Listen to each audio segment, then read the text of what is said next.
Batay sa report ni Major General Bendolor Pino, Commanding General ng Western Mindanao Command, masusunod nilang inaalamang report kung may katotohanan ng mga balitang may mga teroristang miyembro ng Jemaah Islamiyah sa nakubkob na kampo ng mga Abu Sayyaf.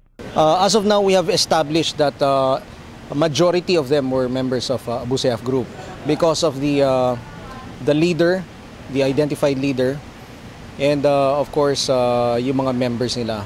But as of now, we are also still in the process of identifying the casualties. Si Lieutenant Colonel Romeo Browner Jr., unang iniulat sa DZRH ni Lieutenant Colonel Edgar Arevalo, ang opisyal na tagapagsalita ng Philippine Navy, na 23 sa mga sundalo ang nasawi. 20 dito ay mga Marines, 3 kasapi ng Philippine Army, at 2 sa mga ito ay mga tenyente at mga bagong tapos sa Philippine Military Academy. Kinilala naman ni Lieutenant Colonel Arnulfo Marcelo Burgos, opisyal na tagapagsalita ng Philippine Army, ang ilan sa mga miyembro ng Abu Sayyaf na nasawi sa mga pangalang Kair Mundos, Apong Kasanarin, Imamul Mande, Moton Indama, Ati Indama, Ongga Piasta at Poy Azali, na hinihinalang mga kasapi din sa grupong Jemaah Islamiyah.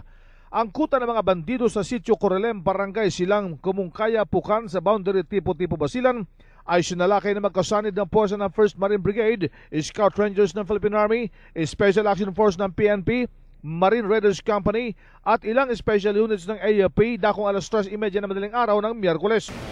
Yes, may mga wounded rin tayo, numbering to about 20 from the side of the government. And sa ngayon, we are now conducting our follow-on operations. Ayon pa kay Colonel Arevalo, ang mga nasagupan ng mga tropa ng pamahalaan ay ang grupo ng mga Abu Sayyaf Group na pinamamunuan ni Hud Limaya, Puruji Indama at Long Masud. RH 911, Bing Pormento ng DZRH Nationwide.